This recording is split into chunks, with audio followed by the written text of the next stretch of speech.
After an action-packed opening round here at Flashback Racing, we are back for round two, and we continue our trip into the desert at the Qatar GP. As I already muck up the first couple of words I say, but fantastic to be with you. Looking forward to this one. Qatar brings plenty of great action and a bit of strategy too. Obviously, we know how hard the tyres are around this particular track. But, yeah, should be a fun one to watch. We're just about ready to get underway. Scotty here with you once again to bring you all the action on your Monday night for the Pro Series. And thankfully, not joined alone. Special guest with me tonight. I have the one and only Mr. J-Man in the comms box with me. J-Man, how are you? I'm great, thanks, Scotty, and very excited to get this one underway tonight. We've got a great field as always, and a really challenging track. So I can't wait to see what it serves up for us tonight. Yeah, and I think we're missing one. I think we had it laid out, but yeah, pretty much nearly a full grid. So all five teams will have pretty much all their drivers sorted. Qatar as a track, how do you feel about it? Obviously, quite high speed, flowing. Obviously, feels great when you absolutely nail it, but there's plenty that you can sort of go wrong trying to get your lines right through here.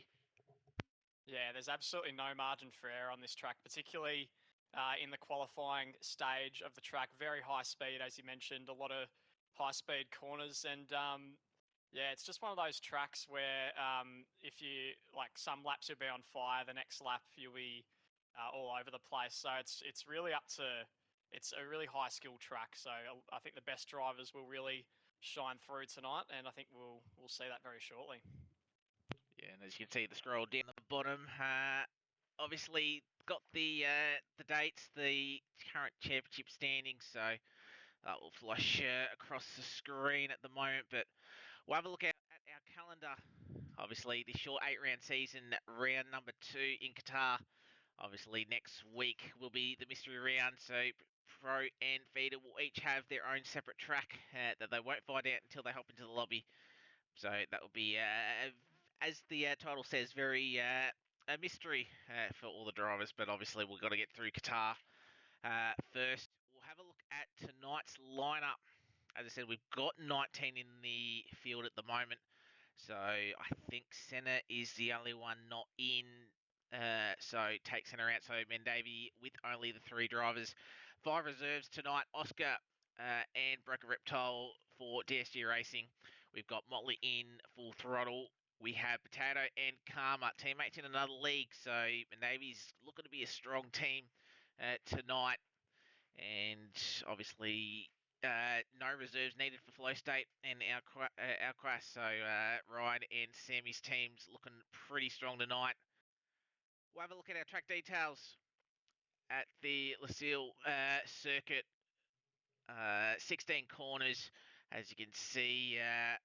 Very, very tough on the tyres. The tyre stress ranking at a number 5, braking about a 3, more so because of the flowing corners. The lateral and downforce, obviously, they're very, very high traction. Obviously, the 3 track evolution, you can get a fair bit, especially in qualifying at the late stages. And as Jay said beforehand, quality's got to be very important around here because it can be somewhat difficult to pass, except for maybe turn 1. ERS usage is very tough. You barely get anything back, and you can easily use it. So definitely something to keep an eye on. We'll have a quick look at our standings as drivers make their way out of the pit lane. We'll join that very shortly. Jordan Arnold with our first win in Flashback, just ahead of Ryan Cox and Potato, managing to find himself on the podium. So great drive from all 3 of those blokes last week. Flow State currently leading of the Pro Series by 8 points ahead of Full Throttle. So as you can see, we only had 10 finishes last week, so hopefully that number will be a little bit higher tonight.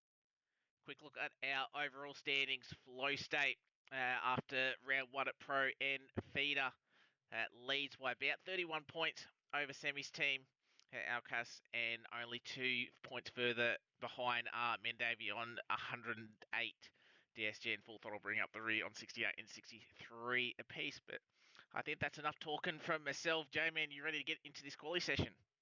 Yeah, absolutely. Can't wait to go. And we see drivers already starting to peel out onto the track. And as you mentioned, a short season, so the rounds really come at you thick and fast. And You got to really knock up those points nice and early, as Flow State have done in that first round of the season, led by the great Ryan Cox, one of the best drivers in the region. So they'll be very much hoping to continue their good form tonight, as Powers was on a hot lap there and he's run into the back of another driver. I'm not sure who it was. I think it was Sam, but he fully impeded Powers there, and that's the first retirement of the qualifying session, and very avoidable as well. Yeah, so Semi, unfortunately, picking up a five-place grid penalty, and from the sound of it, probably well deserved. Powers, unfortunately, will be starting this one from the rear of the field, and it would not be surprised if we also see a stewards report for that. But yeah, really unfortunate. Sam's going to have a little bit of a battle in his hands, depending where he does qualify. I think we've got. Who's about to start their lap? We might jump on board with Karma coming around the final corner. So, Jamin, do you want to take us through a lap of this 5.5 kilometre circuit? Oh, I'd absolutely love to, Scotty. And we got Karma absolutely flying down that main straight, going up to almost 320 kilometres an hour, and into that sharp right-hander into turn one. And he takes it very nicely here. And as we get settled in, there's a car stop in the final sector. Hopefully that can get cleared up. But making his way through the first sector now with another sharp right-hander. It turns into another quick turn. They all come at you very thick and fast, the corners here at the Qatar circuit. And then this nice slow left-hander, which is very easy to lose the rear out of that corner, but Karma keeps it under control very nicely. And then this spot, another spot you can very easily invalidate, and we see a lot of drivers will do it throughout this session as well. And it's looking very comfortable as Gregory Prisball sets a 1:20.5. That's a very good early lap time. Karma is 53.7 through the middle sector, and this is now the very fast section. 3 right-handers followed by 1 more left-hander. He could almost take it all the way full throttle and gets right up on the white line there towards the final corner. And this has been a very neat lap by Karma here. Just needs to bring it all the way home, and we'll see where he compares to the rest of the field as he crosses the line. It's going to be a 1:21.2, which puts him in P4 for now. Yeah, so it's a solid opening lap for Karma, and obviously it's an interesting track, Jamie. And obviously ARS, you pretty much deploy it all before you even. Pretty much by the time you get out of the last corner, you've got to be a little bit tactical in terms of how you deploy it. Whether some drivers do turn off at some point during the lap to give them the bit of an extra power down the front straight, or they just try and burn it all and obviously just hope that they pretty much built the time up to obviously lose that little bit coming to the run to the line. So it's interesting how the drivers do have to manage, especially in qualifying. Yeah, exactly right. It's a real challenge around here as we see Yusuf go second fastest, and it's going to be just as much of a challenge in the race. I've observed a few Qatar races across this game this year, and a lot of drivers really struggle to manage that ARS, and you can pretty much barely use any of it, and suddenly you've run out. So the strategies will vary. Some drivers won't bother, but there is obviously, as you said, the idea of turning it off midway through the lap to help you through the corners and then through that main straight at the end. But it's a real balancing act, and you've got to really have to nail it to get it all working. Yeah, exactly right. Leader G's just about to start their lap, so we'll follow them through their first hot lap, but fuel as well, especially in the race. Obviously, this is pretty much a guzzler, so if you don't have any safety cars in the race, you've really got to go pretty much go over about 2 laps, and that's sort of depending on sort of how you do chew through your fuel in terms of your driving style as well, that the guys have to watch out for. Yeah, the fuel is a massive problem here in Qatar. Me personally, I've had 2 races where I've run out of fuel on the final lap, so it's really a tough one to manage, and you've got to really be careful when you set that fuel, because if you do go really high over, then you're obviously going to have just that little bit less pace. But if you go too low and there's no safety cars, all of a sudden you're going to be in big trouble. So it's that's why Qatar is such a challenging circuit. That's why it's awesome to see the league race here, because it really tests not just drivers' pure pace, but also their strategies. All lead the G. It's just had a moment there. Yeah, Thankfully, kept it out of the wall. Yeah, you thought he saved it, just the double snap overcorrection of it. So thankfully, obviously the walls are far away, but that could have easily sent him left straight into the wall. But thankfully, Leader G he'll complete this lap. Obviously, it'll be a bit of a banker, so he'll have a delta to run with at least for the first 2/3 of the lap. But speaking of obviously qualifying, track limits as well around here, they absolutely kill you. It only takes one little wide moment, a bit of understeer, and that's pretty much ruins your lap, as we'll follow Dragon through on their lap now. But yeah, how tricky is it with track limits? Not only in qualifying, invalidating your laps, but in the race too. Plenty of drivers across a lot of races that probably myself and yourself as well have done. You've got to keep the warnings down. Yeah, you're absolutely right there as well. Qatar is probably the most challenging track in terms of track limits, as Ryan Cox goes and absolutely smashes Gregory Prisbill's lap out of the park. But yeah, it's a really tough one, especially through the quick complex towards the end of the lap, where you've got three quick right-handers. It's you're trying to keep your speed, but also keep it inside the track, and even the best of the best drivers can end up picking penalties in the race. And yeah, there's just so many things to think about in Qatar, as Dragon has finished that middle sector, and here is the place where a lot of drivers come unstuck, and he's managed to negotiate it pretty well, and we'll be coming up to the final corner, and we'll see what kind of lap time Dragon can put up for his first banker run here. But yeah, track limits, as you said, is going to be a huge point, and the drivers that are able to keep it in the track are going to be the ones that benefit. Yeah, Dragon goes into the top 9, 21.4. He's only about 3/10 off a potential top 5. There's a lot of guys coming out for the outlap, but yeah, Ryan Cox, half a second gap. That's a big gap at the moment. Still plenty of time left in the session for guys to do another run. Still just under 8 minutes left to go in the session. But yeah, the triple right-hander just coming into the third sector, it's that third right-hander that you can easily get your line a little bit wrong and just overstep the boundary. So guys definitely going to have to worry about that, especially early on in the race with the heavy fuel load.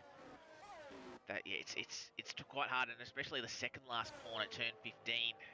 Plenty of guys going wide there too. So they're your sort of warning spots, but overtaking around here, it can be a little bit difficult. Obviously, turn 1 is your best bet, especially with DRS, with probably a lot of guys burning their battery quite early on, as we watch Broken Reptile go into the top 13 with the 24.5. Definitely more time on the board for Broken Reptile, reserving for DSG tonight. But yeah, turn 1 and then also turn 6. We know George Russell, obviously favourite corner for what we saw last year in real life F1. As you said before, tight left-hander at the hairpin, just to sort of get the traction out of it, and definitely a good spot to make a move down the inside. Yeah, there's not too many specific places for overtaking. Those are probably the two main ones into turn 1 and into turn 6. As currently watching Geordie Slater on his first lap at the moment. But yeah, and he's just crossed that line that we're talking about and he'll straight off into the pits. But yeah, you're absolutely right with overtaking. We do tend to see a few DRS trains build up throughout the race as well, just with that one DRS zone down the main straight, probably the main place for overtaking. And also the ERS burning of many of the drivers is also a reason why the overtaking becomes a bit more difficult, because drivers just don't have as much to play with as what they'd like, and unfortunately drivers can get bogged down in that midfield especially. Exactly right. As I'm watching Lindsay Dickey just coming through the final corner, missed last week. So first race in the flow state team, goes to the top 8, 21.2. So nice lap time from there. Obviously the top 4 only, top 4 in the 20s at the moment. Ryan Cox is very... Do you think Ryan Cox can pinch a 119? It'd be a very, very quick lap if he can. Oh, it'd be absolutely phenomenal. Gregory Prisbill in second place trying to challenge him. He has improved by 2.5 tenths, but it's not going to be enough. And Ryan Cox, as I spoke about briefly before is almost probably one of the best drivers in the whole region. So it's always a difficult task coming up against him. I've had the honour of being in the same race as him a couple of times, and he's just absolutely unstoppable. So if anyone's able to pinch a pole position off him, I'd be very surprised. But also just watching him go even faster and faster is just incredible to watch. Yeah, and Qatar seems like it is just a confidence track. If you find your rhythm, you find your flow, especially in qualifying, you can absolutely nail the lap, and it's going to be pretty hard for the drivers behind to pretty much try and match. And as I said, Ryan Cox, not sure if this is one of his favourites or not, but as I said, when you put in a 20 flat, and Gregory, as I said, he went better on his second lap, but he only halved the margin. He still needed to find another 2.5 tenths to get close, as he's sort of hurrying to the pit lane with 4 minutes left to go in the session, obviously trying to get back for another lap. As we see everybody in the pit lane at the moment, Leader G and Sam out on track, about to start their final runs, you'd imagine. Sam, obviously, with that 5-place grid penalty, that will be carried on with the collision with Powers at the start, which took him out of qualifying. So, obviously, Sam will pretty much at the moment starting from the back without a lap time set. Leader G coming across the line. Leader G looked quick last week in Jeddah. Unfortunately, we lost him early on. And yeah, it was just really unfortunate. So Leader G hasn't set a lap time, a competitive lap time on the board yet. So we'll watch him through this first sector now, and you can just see how quick some of these corners are, how fast flowing they are. As they come through turns 4 and 5 now. So we'll see how settled Leader G is. Obviously, it depends on sort of how you set up your car too around here. If you want pure pace, but maybe a little bit of a loose rear, or maybe look for a little bit of stability in the race. Interesting to see how these guys go as Leader G comes into turn number 10 now. So just managing it to keep within the white lines. And entering sector 3 now, obviously the triple right-hander trying to carry as much speed as they can through it. The third part keeps it within the white lines. Turn 15 now, switch to the left-hand side. Keeps it within the white lines as well. Looking like a good lap from Leader G at the moment. Final corner, he's going to keep it within the lines. He does. DRS will pretty much use the rest of his ERS. No deployment to the line, and he goes P3, 20.597. Great lap from the Leader G. I knew he was a little bit too low down there, and he puts in an absolute banger to find himself on the second row of the grid at the moment, with everyone pretty much now coming out for their final runs. Yeah, that was an absolutely cracking lap by Leader G. He really hooked everything up quite nicely there. And he's settled in nicely at that P3 spot. He's definitely got plenty of pace about him. And we've seen that on previous occasions as well. Now, all the drivers peeling out of the pits now. And we're going to follow Potato at the moment in 7th place, who's going to be the first of which to start their laps. You'd suspect about 1:40 to go.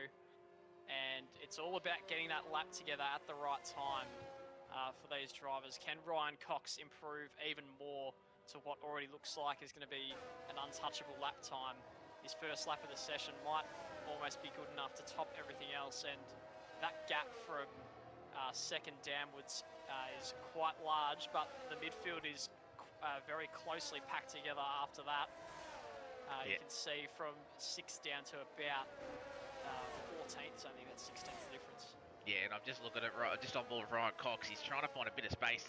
There's a lot of cars in that section of the track. Potato's actually found himself, obviously the first one on his run.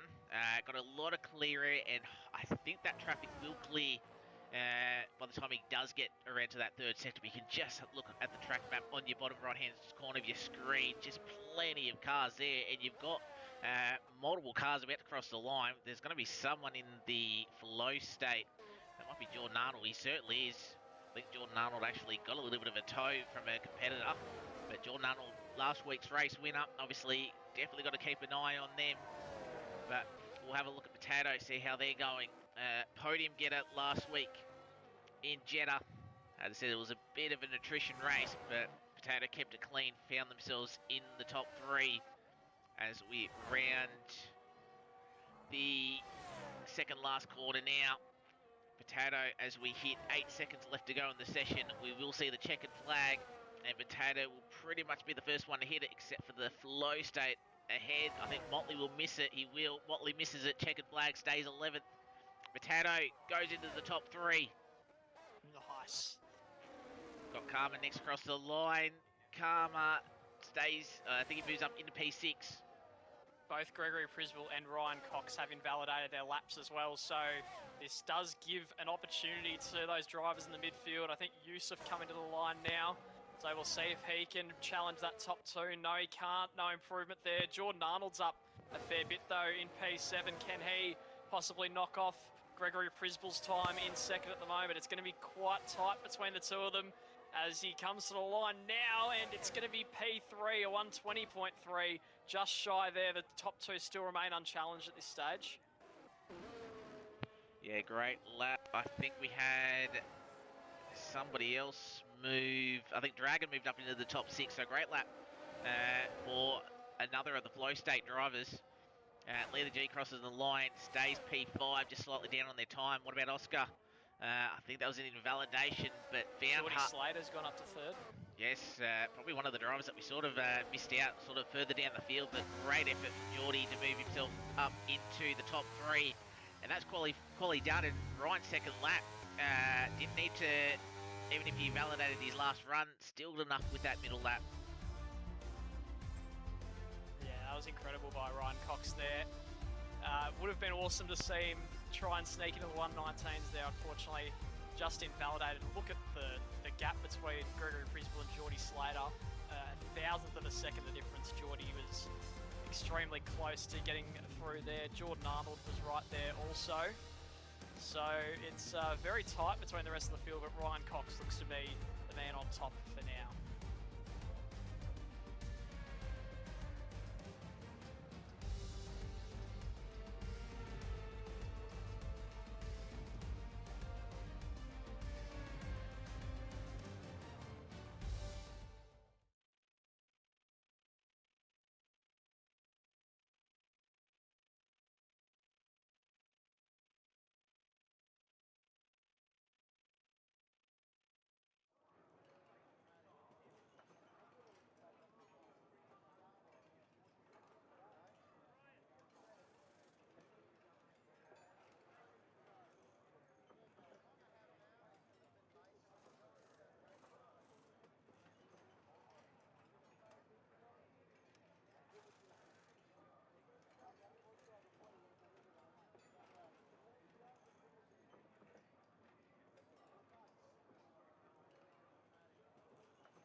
I was muted, so that helps me.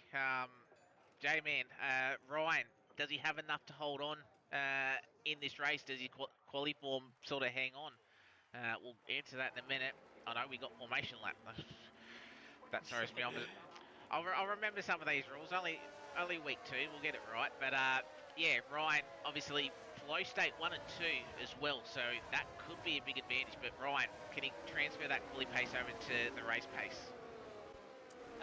Well, all signs are pointing towards that being the case. I think Ryan Cox, with that kind of lead in qualifying, you'd really expect him to back it up in the race. And as you said, with his teammate right behind him will be very handy. And also, what's interesting about this format is 4 drivers on the same team. So there's a lot of strategy that's going to go into it, and it's going to be an absolute headache for the drivers to figure out with just trying to keep it in the track, managing fuel and tyres, and they've also got to figure out where all their teammates are as well. It must be an absolute nightmare to deal with. That's what is also very entertaining for us viewers as well. Yeah, and we found out last week, obviously, with the custom cars, you don't actually know, unless you paid attention to quali, who your teammate is as well. And I think we had an incident last week where we did have 2 top runners sharing a pit box. So I think Ryan might have been the one sharing a pit box with somebody. I'm not sure if it was Jordan Arnold or not, but yeah, we had 2 top runners sharing a pit box, and that sort of dictated, I think, one of the middle pit stops around Jeddah. So very interesting to see if we do have that happen again. But you can see on your screen, everybody apart from 4 drivers starting on the hard compounded tyres. And not sure about you, Damien, but I feel like both tyres are they sort of just, once you get past a certain point, they really struggle around here. I don't really think there's much of a difference between the mediums and hards in terms of how long they can actually go before they really start feeling rubbish. Yeah, it is an interesting one. Most of the drivers are going on those hard tyres. Generally, on most tracks, the medium is the preferred tyre, but a lot of drivers, I think, prioritising that the tyre life, whether it's effective or not. So I think with all the drivers starting on the same compound, it's really not going to have too much of an effect anyway. But it'll be interesting to see how long they can run those hard tyres for in this race. Exactly right. So as we wait to see Semi, obviously with that 5-place grid penalty, will start from the last row of the grid. So we wait to see the Outcast car line up on the last row. Jaffa, unfortunately, has been disqualified, so he's gone a little bit over. But it's got to be flow state 1 and 2 that will lead us away. J-Man, do you want to do the start for us? Oh, I'd absolutely love to. And the lights are now coming on here. Ryan Cox and Gregory Prisball occupying the front row. And we are underway for round 2 here in Flashback Racing. A good start for Gregory Prisball. An even better start for Geordie Slater, trying to make his way through early. Ryan Cox allowed for him. Wheel to wheel go Jordan Arnold and Geordie Slater. Geordie just holds the outside that turns into the inside lines, able to fight him off there. Potato's gotten through on his teammate Lee the G into 5th place. And they've all managed to get through the first few quarters cleanly. And now Dragon trying to look down the inside of Lee the G, but nothing doing there for the moment. And there's plenty of action going on here in the midfield as they try and sort each other out, but a very clean start so far. Yeah, a couple of guys running wide in the midfield as we've got nearly 3 wide in the mid-pack, as I think Oscar's making a couple of moves. Karma's lost a couple in that middle part of the lap. But yeah, thankfully all 19 drivers still facing the right way. Obviously a couple of guys just being a little bit careful. Long races, no point really throwing your race away and picking up damage. I say that, Motley's around. So had an issue, I think just a spin, no damage. So thankfully we can keep going. But yeah, flow state 1 and 2, Ryan ahead of Gregory, Geordie Slater and Jordan Arnold. So none of the top 4 losing positions. Potato still holding P5. Leader G really hustling Potato, trying to potentially find a move down the inside at turn number 1. But as we start lap number 2, Ryan has the fastest lap and about a half-second lead over his teammate as Lindsay and Karma swap positions, as well as Leader G and Potato. So plenty of action. Potato losing a spot. Leader G's got some pace, so he needs to hold on to the top 4 when DRS gets activated next time by. Yeah, absolutely. And Leader G using a significantly higher percentage of battery than all the drivers around him, trying to make his move through on his teammate. Maybe he feels he's got a bit more pace than the drivers around him, trying to utilise it as Powers already is the first victim to track limits on lap 2, already picking up a 3-second penalty. That does not bode well for him and the rest of the race, because there is plenty of time to pick up more warnings, and it's not really a matter of when, it's a matter of if. It's a matter of when on this track. So a bit of a shame for him, but all the drivers have really stayed close together with the DRS opening up at the end of this lap. So we'll see what happens there. Ryan Cox just managing to hold that gap, and Geordie Slater coming in behind. And we'll see what happens down this main straight. All hell is about to break loose as someone's run off the track. I believe that's Yusuf just trying to defend off Lindsay on the medium tyres, who might have just been a little bit quicker off the line. And you can see burning the battery here and trying to make the move into 9th place. Down the main straight, looks like he has gotten past before we even hit turn 1. And nicely done there by Lindsay. And there's a yellow towards the back. I think it's Motley again. Yeah, I think Motley had a bit of a spin off the exit. Yeah, you can see the front wing of the full throttle car. So that's no wing. He would have wanted a full safety car, but we only get the virtual. And he's got a couple of bits of position changing. So obviously, guys having to slow down for the Delta. Obviously, most important to not pick up a drive-through penalty at this early stage. It can really throw you. As I said, safety cars can still happen around here, but as I said, you really need to have a big accident for it to be called, as DRS is back underway, and thankfully everybody staying within the delta. And that's sort of put Gregory right on his teammate, about 0.3 of a second. But as you can see, full battery for Gregory. So I think the top guys have been smart not to pretty much burn it all. Very hard to get back. Clearly, I don't think you really recover anything unless you're really slowed down in a bit of a pack. But riding on board with Gregory as we come into the second last corner. Obviously very important to limit early warnings, as the first time we will see DRS in this race. And it's going to be teammate on teammate. DRS now activated, coming down the start-finish straight to begin lap 4 of 29. Gregory has a look, but stays behind. Meanwhile, we got... Sorry, go. He's just stayed behind there for the moment, but an important note with the track limits, you can see how close the drivers are getting to those white lines already. They're really trying to thread the eye of the needle early on. It's very risky, but it can really pay off as well. But the DRS open now. I think the drivers, even though it's a long main straight, it still can be very difficult to get through once you get out of that slipstream without the use of the battery. So yeah, it's going to be interesting to see how they play this up front in particular. Yeah, a little bit of movement at the back. Taipan gets past there on those medium tyres. So the mediums will be working a little bit better than what the hards are at the moment. But as I said, you can see every single driver up till Powers in 14th will have DRS on the car ahead. So that's how close all this pack is. So if you can hold on DRS, and obviously you've got to pick your battles. If you're going to lose a lot of time fighting another car, might be better just to let them go as Dragons, the second driver to pick up a 3-second time penalty.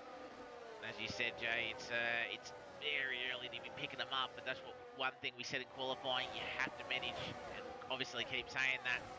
Also interesting to see what the fuel loads for everybody will be as Oscar gets past Potato and Lindsay, easy move on his flow state teammate. So plenty of action happening within this field. So again, probably not too difficult, as Motley now picks up a 3-second time penalty after his early collision. He's got to be careful because he's only about a pit stop away from being lapped. So just needs to keep it on track and minimise some mistakes early on.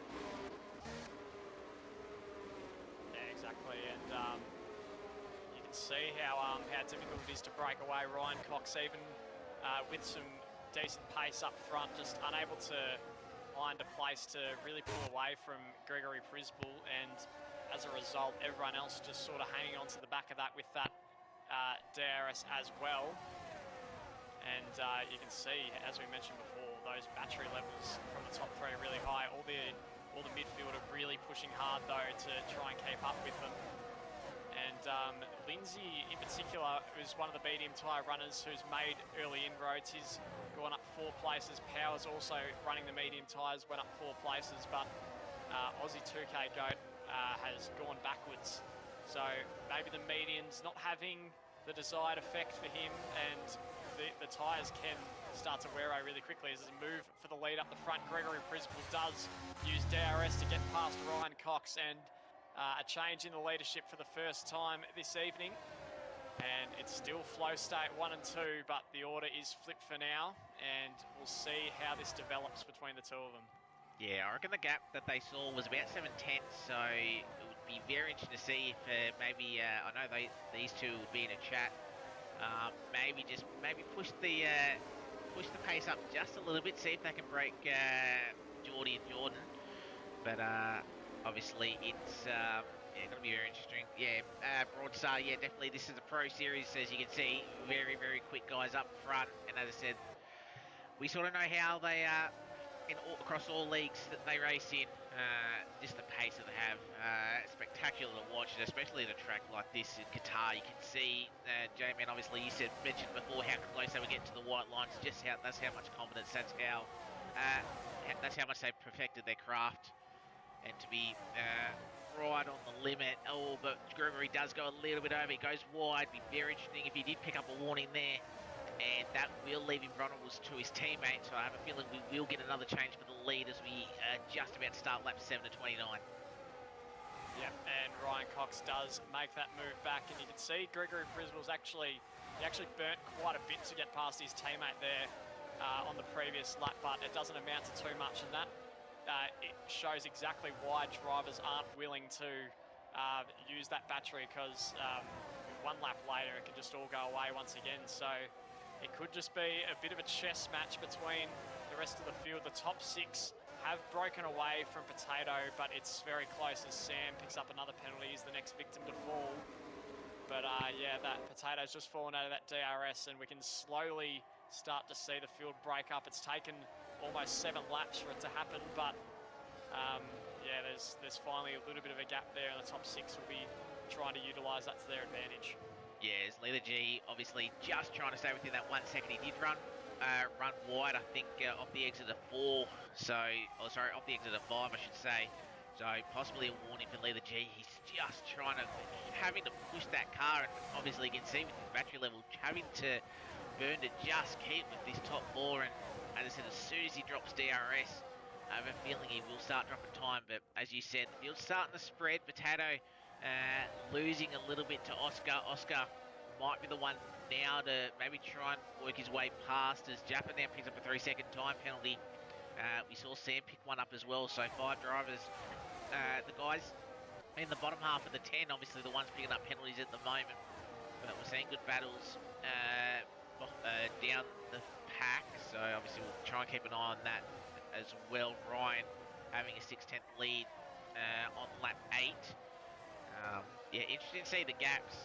Dragon's sticking with his teammate Lindsay, so I'm just wondering if those mediums are just starting to struggle a little bit, but again, still within just slightly DRS. Lindsay is from Karma, as Karma's right on the back of Potato, and as we've seen in the first stint, Potato, great quality, but he just hasn't had this race pace in this first stint, and Karma right on the back, so we'll see how that goes, as we should start seeing our first pit stops.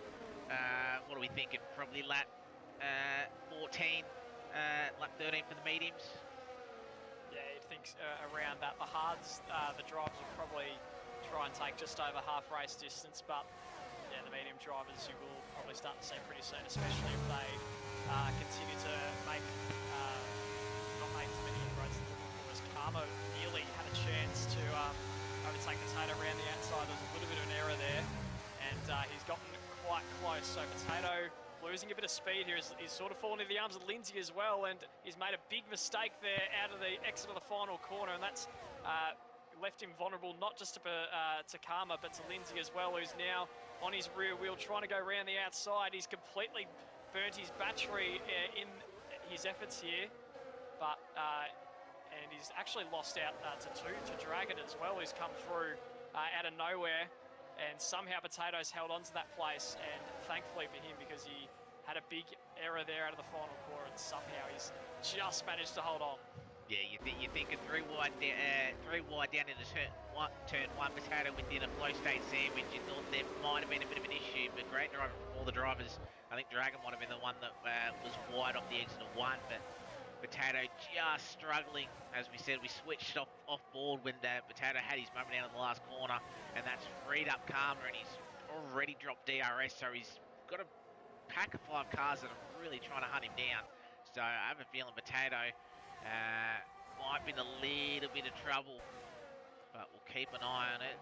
Gap in the front, still half a second. We got a yellow flag. Sam's retired, and this could be the safety car. It certainly is. Everybody will be coming into the pits. You definitely want to take any advantage of a safety car pit stop, especially around here. Fresh tyres are absolutely key. As I said, Ryan Cox, so top 6 are in. Now, are any of our top drivers going to have to double stack? That is the key. It looks good for the time being. Geordie Slater. Geordie Slater he's the one that's had to double stack, and he was right close. Yusuf picking up a 5-second time penalty. It looks calm at the moment. I think Geordie's the only one that we've seen double stack massively. A full throttle car in the back had to double stack. One of Sam's drivers had to as well. But we'll wait and see when the guys do come out. Leader G has most certainly advantaged that. Geordie Slater's lost 2 spots. So that double stack has hurt him. So I think it was Geordie and potentially Ryan. Cox, I think. Yeah, so Geordie, if we have another safety car and he's still in that top pack, that's really going to hurt knowing that he's going to constantly have to double stack. So Geordie's going to have to try and get past Ryan to avoid that. But I think Ryan and probably Gregory as well, those two are just comfortable up front. Yeah, it's that lead pack really looked assured for the first 10 laps of the race. It was almost like Tour de France-like in that lead pack, with them just sort of helping each other along. Because Gregory Frisbee actually lost out to Jordan Arnold there in the pit stop as well, so he's been leapfrogged, as we saw, as a flow state 1-2 for pretty much the entirety of the opening part of the race. So I think we might have just missed that, but Jordan has somehow leapfrogged him. Leader G has actually just suddenly lost 2 places. I'm not exactly sure how that happened. Yeah, I'm just keeping an eye on the Discord chat. Not sure. I think Oscar said he had to give that spot back, so maybe coming to the start-finish line. So, the safety car line out of the pit lane maybe. So not 100% sure what happened, but Lee's dropped back into P6. So Geordie actually hasn't lost too much. Actually, Jordan Arnold has got past Gregory, so maybe Gregory got held coming out of his pit box, and Jordan Arnold, we saw this last week as well. I think he got a bit of luck, or a bit of the rub of the luck in the pit lane, that he was able to jump spots as well. So Jordan Arnold, our race winner from last week, Ryan Cox, our second place getter from last week. We're going to have another fight between these two, and I have a feeling Jordan Arnold will just sit comfortably in P. I think it was P3, P4, one of the two. I don't think he was really pushing. He was just staying with the pack. So it'd be very interesting to see that he can now only see one car in front, and that one car will not have DRS when it becomes enabled in 2 laps time after this restart. Yeah, Jordan Arnold will be very happy to benefit from that those pit stops there, because it looked very difficult to overtake any of the top 3. Ryan Cox and Gregory Frisbee was the only person who was able to make a move on his teammate, but Geordie Slater was not able to make any inroads. And now that the flow state cars aren't leading the way, both 1 and 2, it's going to be just a touch more difficult for both of them to play the team game like they had been for that opening stage of the race.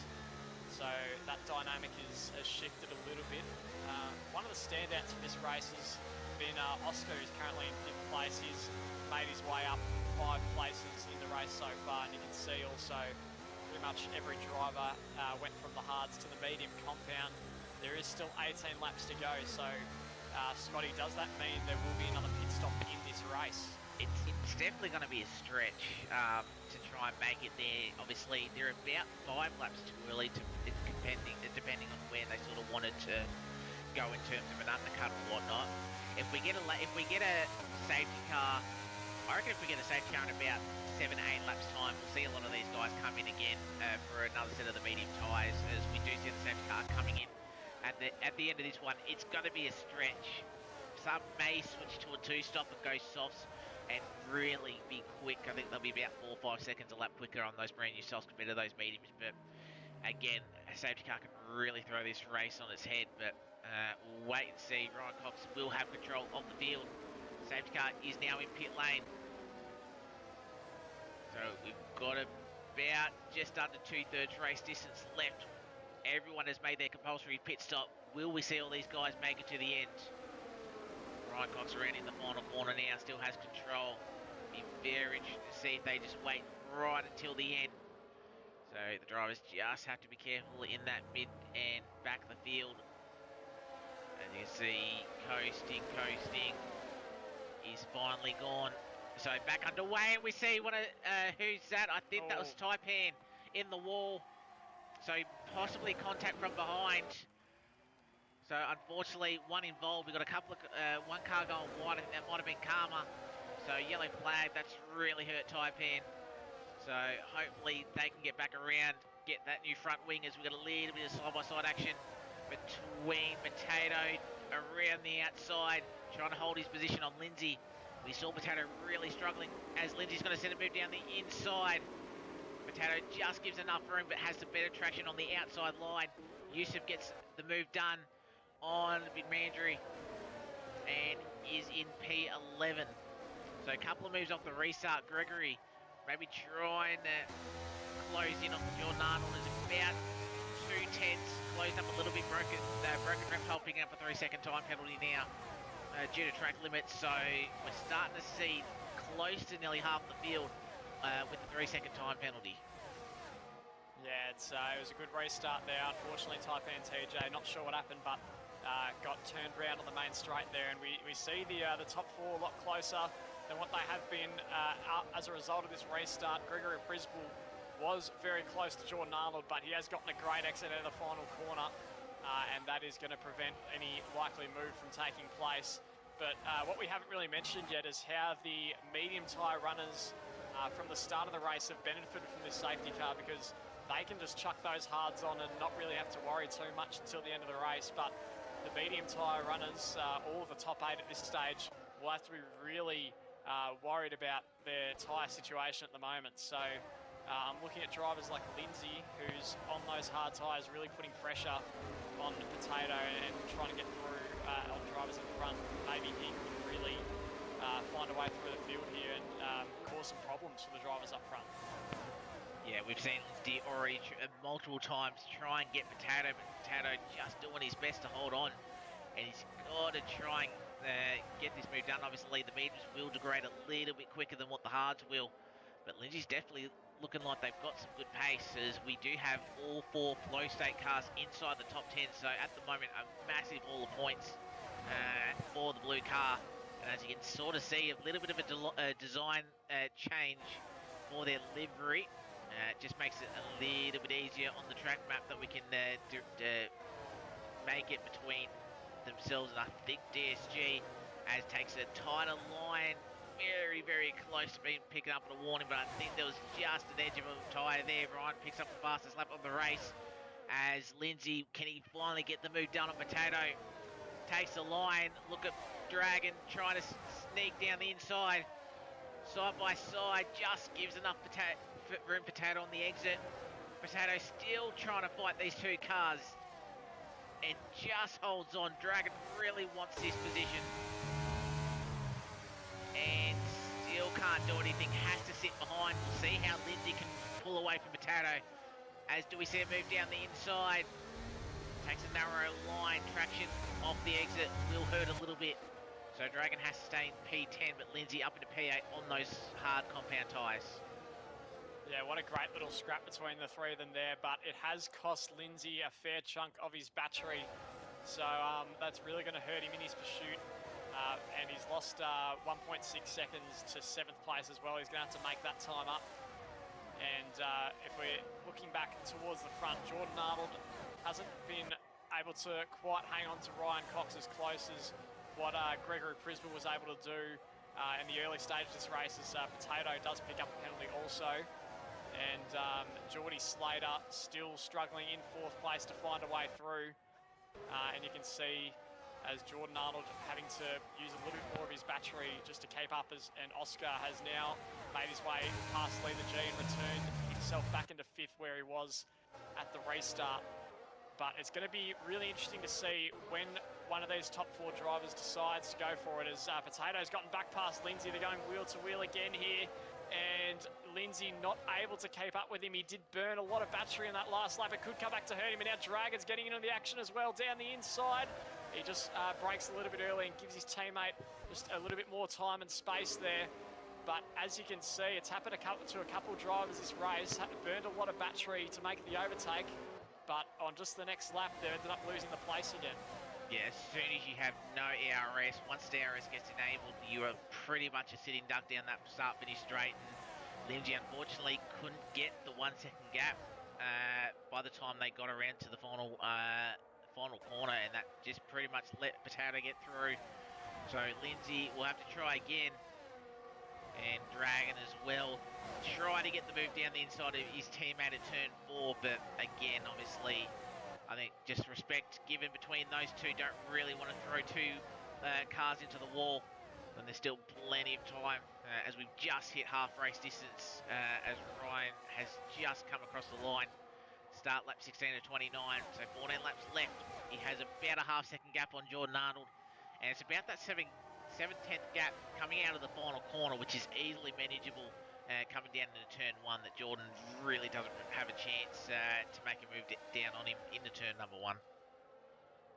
Yeah, and you can see Lindsay was trying to make his way through on Potato once again, but couldn't quite do it. And it's sort of just an endless cycle you can get stuck in if you've run out of battery, because with that low level of battery, you lose a lot of engine power, and then as a result, you've got to use even more battery just to hang on. So there's no real chance for the drivers to recover from that. And unless you get bailed out by a safety car of some sort, it can be a real bad omen for the rest of the race. But credit to Lindsay, is doing a really good job this race, hanging on to Potato with this current situation. But the top seven have now pulled that 3-second gap as a result from that fierce battling between the two of them. And yeah, as I was saying before, it's going to be interesting to see which one of these top drivers bites the bullet and says, I'm going to try and win this race, as Dragon picks up another penalty.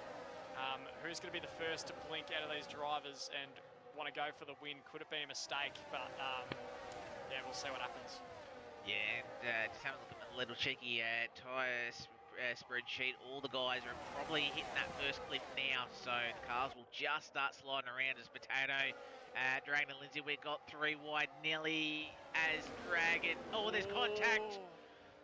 They don't completely spin, but they lose all those positions that sort of were in that train behind this group, and yeah, just contact Dragon on the inside of Potato. So not sure if Potato just maybe squeezed or not. Obviously, we'll wait and see. Doesn't look like damage from what I can tell from either driver, but that's a big chunk of positions lost. And Lindsay, as with a yellow flag, we've got Link Taipan having a spin, so ahead of the leaders. So yeah, that's really thrown that. So Big Bandry up into the top 9. Yusuf also up into the top 10.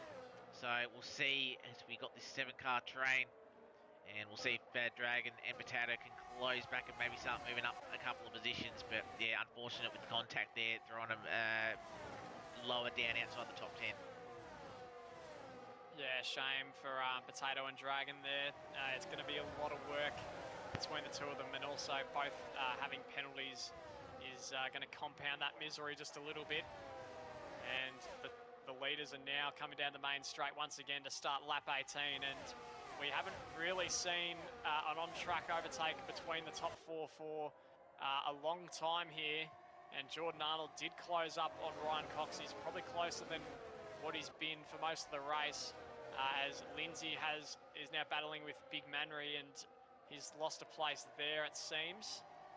And yeah, you can see the top 7 really have careered away from the rest of the field. And you can see it on the track map. There's 2 big packs forming. And yeah, so I think they're just going to work together, continue to build that gap. And the drivers that are bogged down in this midfield are really having a tough time of it. They've just got to find a way here. Yeah, as we've got Motley just making a pit stop down in T16 now. Jaffa had to make a pit stop as well about 5 laps ago. So a couple of guys maybe receiving a bit of damage. But yeah, Big Bandry up into the top 8, so great drive for him at the moment. He's leading this second pack, as we said before. Second outcast in terms of position, Geordie up there in P4. So some solid points, and as I said, we only had 10 finishing last week, and we've got 18 now as Powers picks up another 3 second. I'm pretty sure he's up to 9. He most certainly, 12 seconds, so he's had quite a few Dragons up to 9. Yusuf with that 5-second time penalty spending in pit lane, but will we see a move for the race lead? No, Jordan backed out of it. Obviously, it's a hard turn 1 because it's a flowing turn 1 sort of thing with the hairpin. It's not. It's a hard-ish braking zone, but it's not an easy move to pull down the inside. Oh, and that was a bit of a moment for, I think, Aussie 2K, as Yusuf picks up a 3-second time penalty. So again, more movement in this midfield. Yeah, definitely. And Jordan Arnold, as you said, pulled out of that move on Ryan Cox there. If you're not all the way past into turn one and you decide to go wheel to wheel, if you've got drivers close behind, they can pounce on that opportunity like we saw with that three-way battle with Dragon, Lindsay and Potato. So I think Jordan realising that he could be leaving himself vulnerable if he goes for that move for the lead. So I think comfortable with where he's sitting in second place at the moment. And I think probably the right strategic option for him.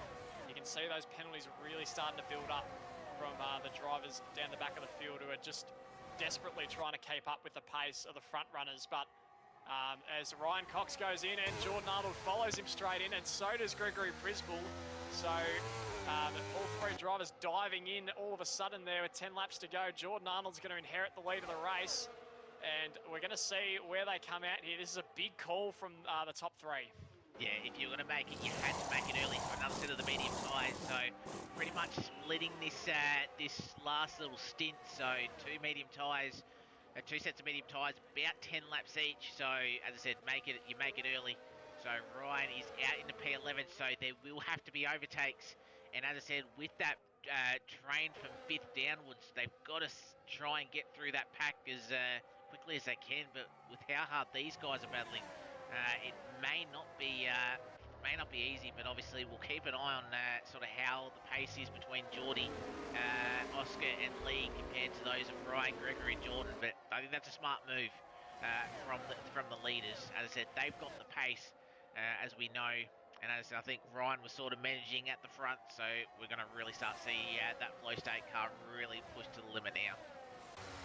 Yeah, and you also can't help but think that Geordie Slater, the man in fourth place, might have considered diving into the pits with them, but as we learnt at the safety car, he was sharing a pit box with Ryan, so that would have hurt a lot of time for him. We'll see if he decides to come in. No, he doesn't. Decides to stay out, but Oscar and Lee the G both come in.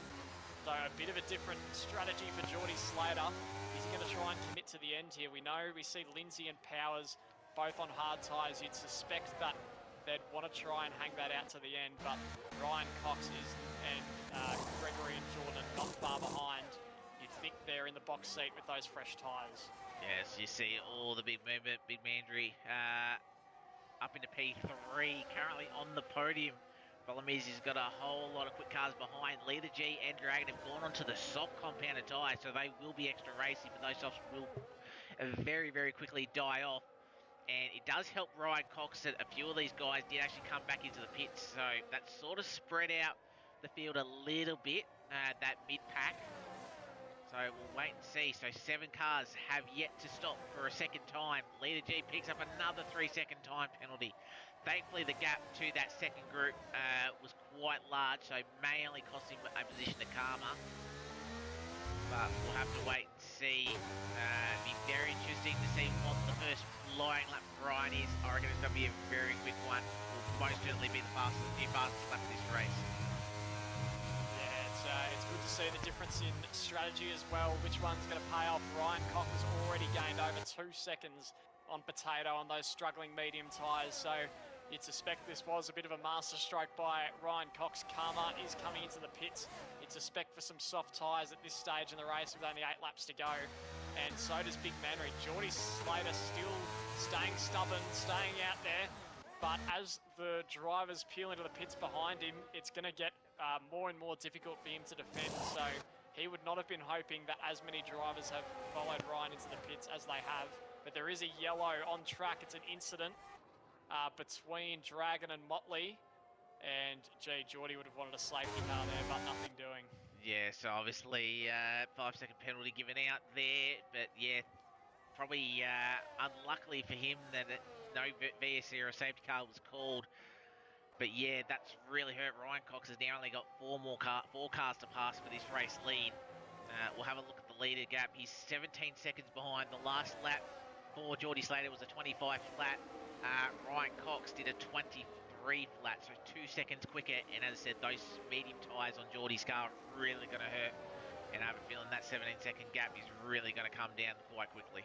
Yeah, it's going to be interesting to see if Geordie bites the bullet and comes into the pits. He's burned a lot of his battery, so that is a telltale sign that someone's about to come into the pits. But he's going to stay out, so Is he committing to running to the end of this race? It's going to be very close. He could get bogged down, but a safety car would be a massive bonus for him at this moment. Yusuf is also one of those drivers staying out on the mediums. He's 9 seconds further down the road, and then Lindsay on the hard tyres and Powers make a bit more sense that they're staying out on those hards. Ryan Cox has now brought that gap to Powers down to 3 seconds, so those front runners are just going to be counting down the laps. It's going to feel like a very long last 6 or 7 laps here as Leader G now on those new softs is setting some quick times. Yeah, and that's the thing with Geordie. We know how strong the undercut is after just a one lap undercut is around here. So he's gone 4 laps more. So he has to stay out. There's no point coming in to make a pit stop because he's just going to lose a whole lot of track position, and he's going to lose out to the likes of Leader G and Oscar and Karma as well. So I think when he saw the guys come in, I think he's going to have to stay to this one stop. And looking at his medium tyres, they are really starting to struggle. Over 50% wear now, so Geordie might actually not make it to the end of this race if he's not careful. He might have to do a bit of management. He's really putting those mediums up. Yeah, it's extremely risky, especially if he's already on 50%. But I think his mindset might have been, the best he's going to get is 4. He can't get past the 3 drops in front of him with that DRS train forming. So maybe just trying something different, see what works. He's still got a little bit of time as Ryan Cox is now approaching Powers. This move should be quite comfortable, and it is. We'll see if Geordie can get a helping hand from one of the drivers that is behind him, but it looks like there's not too much resistance being offered. As now Gregory Principal could get stuck behind. He's made some contact with Powers, and now he's going to try and go around the outside. He's desperate here. He doesn't want to lose track. That was a bit interesting. That looked a bit personal from Gregory Principal as he sort of shoved him to the side there, and Powers has now gone off. Yeah, we saw the maybe a little bit of a cut in. Maybe Greg didn't give enough room for the inside car, but I think that's how important it was. Gregory was going to try and get that move done down the inside, around the outside of turn 1 to stick with Ryan, but you could see just how quick Ryan got away. Gap a second and a half, and that's what Gregory did not want. He did not want to get stuck behind Powers, at least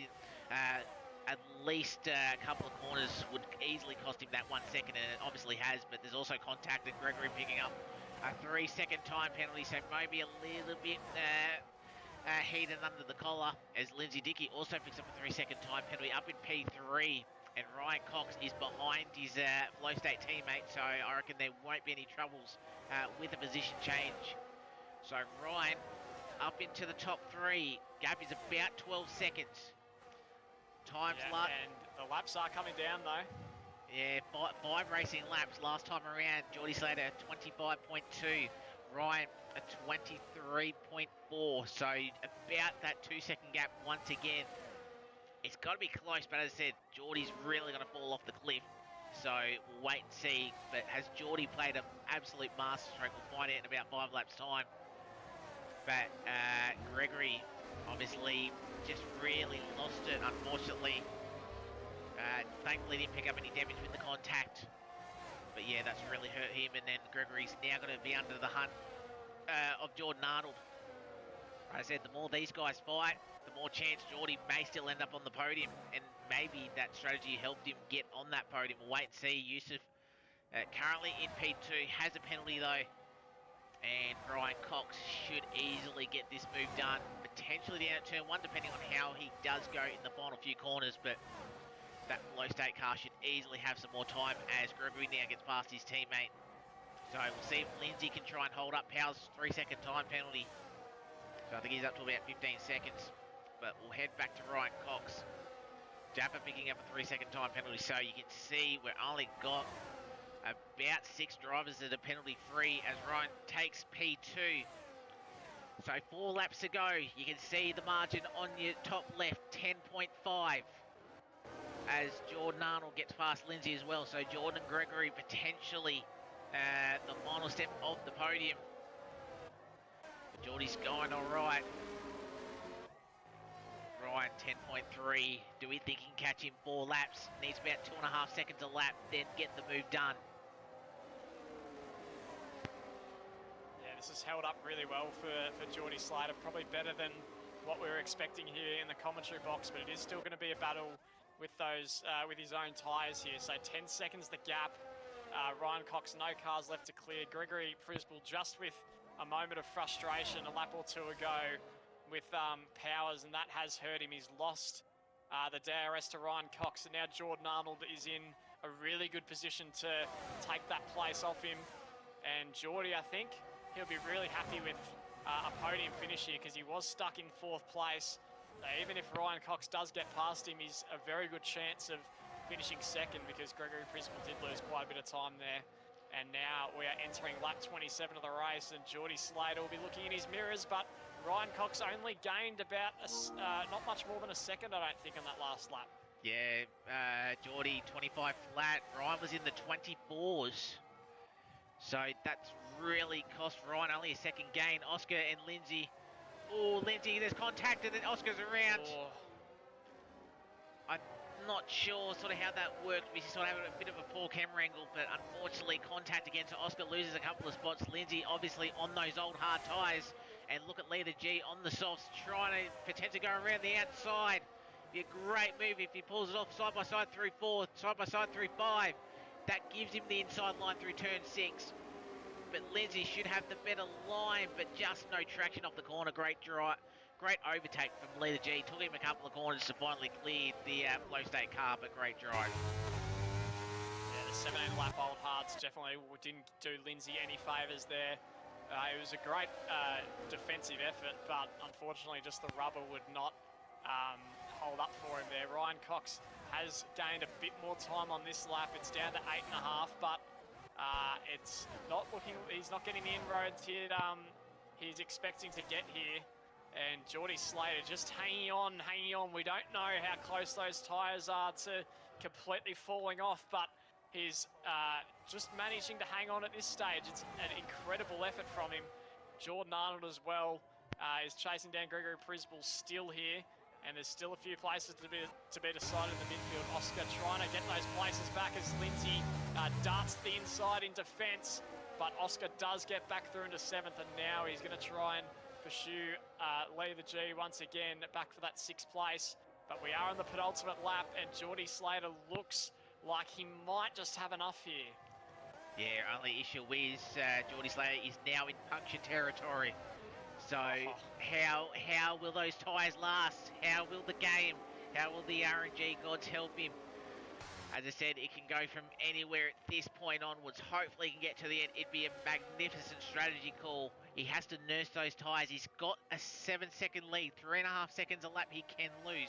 He was only about a 1.5 seconds slower on Ryan that last lap. Issue is, will the tyres hold? Yusuf's still currently in P3, but I feel like he's going to lose it even with the penalty. Jordan will jump up ahead of Gregory and Yusuf into the final podium spot. And Leader G only a second behind, so there's a little bit of fighting ahead.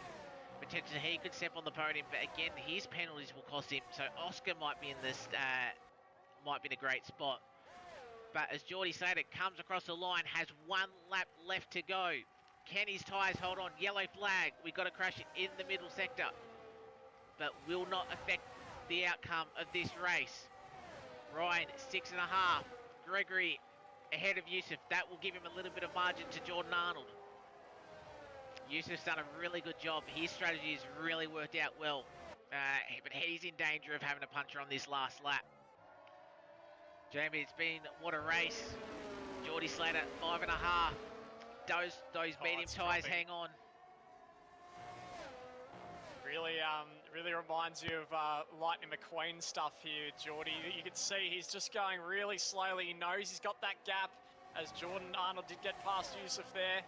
5 seconds the gap here for Geordie. He's just got to hope and pray that those tyres are going to make it. And you can see just sort of rolling along here. Doesn't want to do anything to aggravate them. And you'd think sorry. Contact between Karma and Lindsay. They're in the gravel. So contact further back, but Damien, I'll let you take Geordie Slater, who I think is going to be safe across the line. Yep, he's rounding the final corner now. The strategic masterstroke from Geordie Slater here today. And he just stayed out when everyone else came in, and he's managed to make it work on those medium tyres. Geordie Slater comes home and wins round 2 here in the Pro Series. Ryan Cox with incredible pace, but the strategy didn't go his way in the end, and Jordan Arnold's going to finish off the podium, and Gregory Prisball ends up falling out to 5th as Oscar, with a penaltyless race, comes up to 4th. But Geordie Slater, that drive we will be talking about for a while, because that was an absolute masterclass from him. Yeah, and that was great pace as well on the mediums, because Ryan actually didn't have a lot of traffic with a lot of the guys coming in to make a pit stop. He made some clean moves down the start finish straight, so he didn't really get held up by a lot of cars. So that's pure pace from Geordie Slater. He somehow made those tyres. His worst tyre was on 79%. So they easily could have gone at any time. But yeah, I think that's nearly driver of the day worthy for Geordie Slater. As I said, he's driven the wheels off that nearly literally, and he got home. Ryan Cox, second again.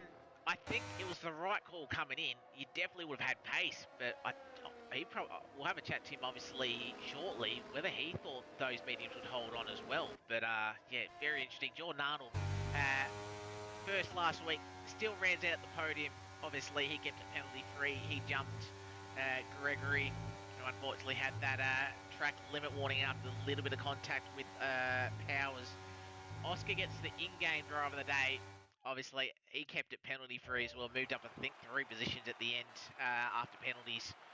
And started 10th, up 6th. Nearly jumped himself on the podium, but not quite. But man of the hour, Geordie Slater, made the one-stop work and picks up all 45 points. Yeah, he'll be absolutely thrilled with that result, and I'm sure when we have a chat to him, he will talk to us about his experience there leading the race. He would have been very, very nervous behind the wheel of that car, and he's somehow held his nerve, and his pace was absolutely tremendous. And yeah, commiserations to Ryan Cox. He drove absolutely perfectly today, but Geordie made his own luck. He was stuck behind that lead pack, and he just managed to find a way. It was a bold decision from him. Lee the G ends up taking that fastest lap as well. And looking down the field, Lindsay drove very well for a 10th place, I think. Got a bit unlucky towards the end though. And as mentioned, Oscar had a great race from 10th. There was a few drivers in contention for driver of the day, but I think Geordie Slater probably deserves it for that call. Yeah, as I said, I don't think a lot like both of us didn't think he'd be able to make it. As I said, Leader G fastest lap 22.7, but yeah, managed to have really nice pace. I thought those tyres were really going to drop at the end, but he absolutely made them last. And gap was 3.7 seconds over the line, but without the weaving, as I said, he still had a decent 4 or 5 second gap. So that's how quick he was. And yeah, Ryan didn't quite have the pace. So Ryan, 2 seconds in a row. It'd be very close if he's leading the championship or not, but just unfortunately, yeah, still missing out, unfortunately, for that first win in Flashback. Yeah, I'm sure it's going to be inevitable for Ryan Cox, pole in both races.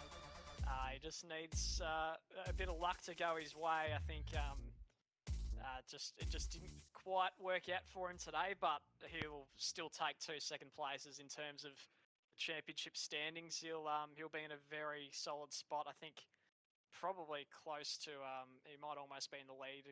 I think he'll hang on to second in the championship at this stage, but he's right in contention, and I'm sure we'll see at least a win or 2 from him in the next few weeks.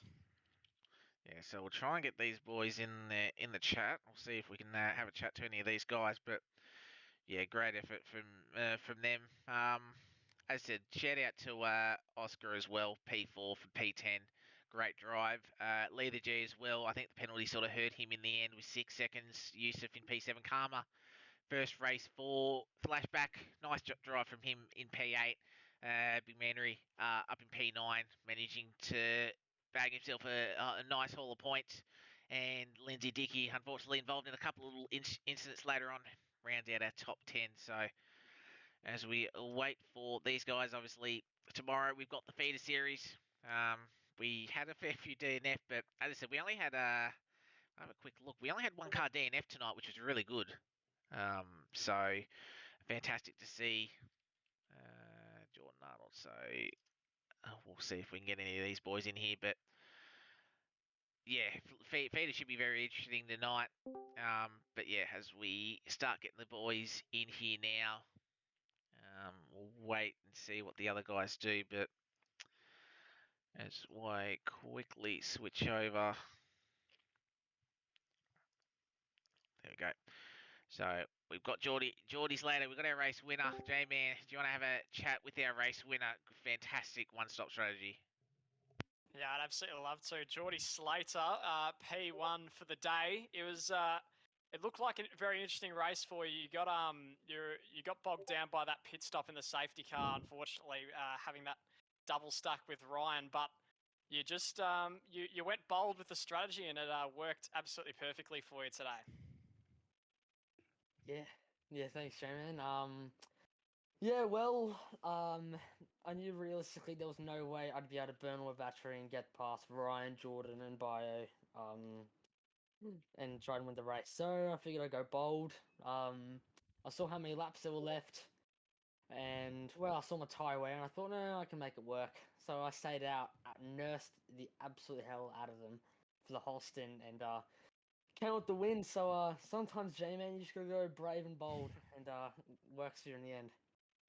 Yeah, you sound very confident right now, but on those last couple of laps, I don't think you looked overly confident in the car. You're probably watching those tire the percentage on those tires with a bit of nerves in you. Yeah, so 75% is tire puncture range beginning. So once you reach 75% of your tires, they can puncture. And I reached that on lap 28, so I was very, very, very nice to them on the last couple laps. Even after Jordan, Bio, and Ryan all boxed, I just nursed him because I knew, like, I don't know if they can catch all the way back up, but if they can, we'll see. I was briefly worried actually because I saw Ryan caught like 200 seconds per lap, and I did the math, and I'm like, that would be enough for Ryan to catch on the last lap, and I knew the back straight was like a long straight with DRS and whatnot. So yeah, it got me worried a couple times, but just got to manage yourself. Yeah, it was fantastic from you. It looked, yeah, as you said, Ryan was gaining by a tremendous amount early in his stint, but it sort of seemed to just stabilise enough towards, I think there was probably about 6 laps to go. He only gained about a second on you when you needed about 2. So it was incredible credit to you to manage to keep the pace with those tyres on. And yeah, so incredible result. Driver of the day for sure. And I'll hand it back over to Scotty to see if he's got anything for you. No, not much for me. Obviously, solid start to the season for yourself. Obviously, fourth last week in sort of an action-packed Jetta, but a solid P1. And just having a quick look at the standings before I release them. Currently P3, and you're only 3 points off this championship lead. Solid result. Obviously, mystery round next week. Obviously, you can't really prepare for it, but I guess what tracks are you sort of hoping for potentially coming up next week? Ooh, that's a good question. Everyone knows that I love my Italy tracks, so if one of them pops up, I wouldn't be too disappointed. Yeah, it's going to be fascinating. But yeah, you guys have done really well, and as I said, it'll be interesting to see how the rest of this season goes. But the top 4, yourself, Jordan Arnold, Ryan Cox, Gregory, you're pretty much all stuck together that entire race. So yeah, can't wait to watch the rest of the season with you 4 battling for this championship. So Geordie, fantastic drive from you tonight, and well done on the win. Thanks, Scotty. Thanks, Jim. And I'm sure to watch you back. I'm sure the comms were top notch. Yeah, cheers. As we go to our third place, gentlemen, John Arnold, win last week in Jeddah. Solid night out for you too. P3, still leading the Drivers' Championship by 2 points, but how was that one for you? Obviously, you were sort of in the or either third or fourth in that pack at the first stint, and then jumped into P2, but that second stop, I'm assuming you felt like you wouldn't have made it to the end? Yeah, I was just like in a call with Ryan and Bio, so we're like, we thought that pitting again would be faster, and I reckon it probably would have been, but there was a couple stuff that happened, and if Geordie was getting DRS from his lap down teammate in that last stint, it was a little bit unfair, I reckon, on what should have how the race actually could have finished, and but it happens. Yeah, it'd be interesting to see back. I don't think he did because we would have seen a lot of blue flag penalties from the teammate. Obviously, didn't actually catch that. It'd be an interesting team strategy if that was the case. But obviously, on your race as well, obviously jumping Gregory, obviously keeping it penalty free. Sort of, how was your race going? Were you just sort of sitting in the in that pack, just sort of waiting towards maybe the end of the race when you could have a chance for the race win prior to obviously that second stop?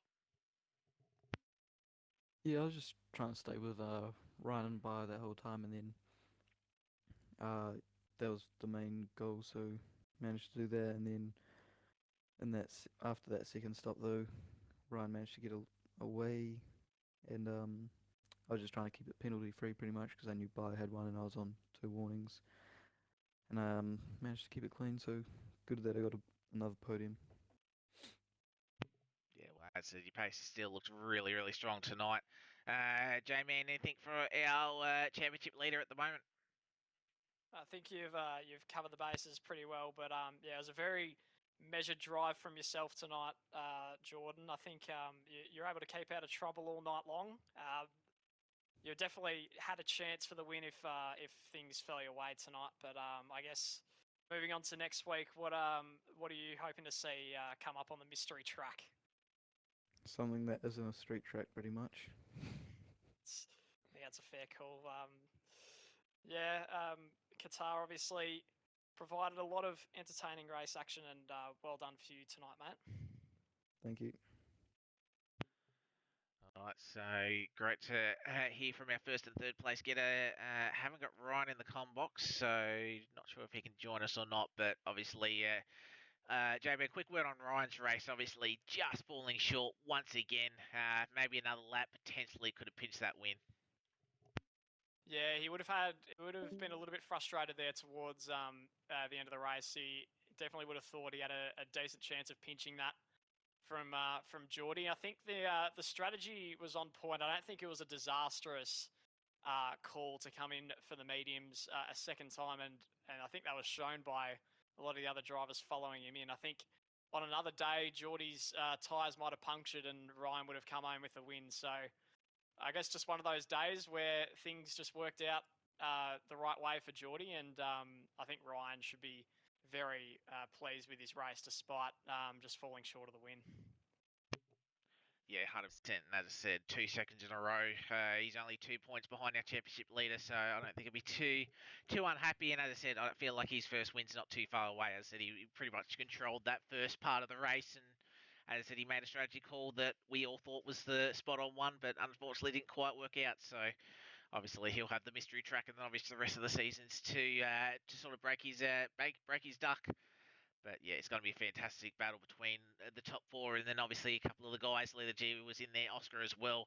Potentially, if he qualified a little bit better, could be in that fight, especially if something does happen between the top four. But yeah, it's going to be an interesting race next week with the mystery round. But before we even get onto that, we've got the feeder series tomorrow night at 7:30 Australian Eastern Standard Time.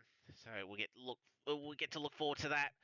But big pleasure and big thank you for you hopping into the comms box with me, J-Man. Fantastic to com with you as always. Yeah, thanks for having me, Scotty. You did a fantastic job hosting it as always, and hopefully we get to do it again sometime soon. Yeah, 100%. So that will wrap us up for the Pro Series for round 2 here in Qatar. But yeah, join us tomorrow night for the feeder series, and that should be a cracker. So we'll wait and see what happens there. But I've been Scotty, he's been J-Man. We will catch you tomorrow night for the feeder series round 2 here at Flashback.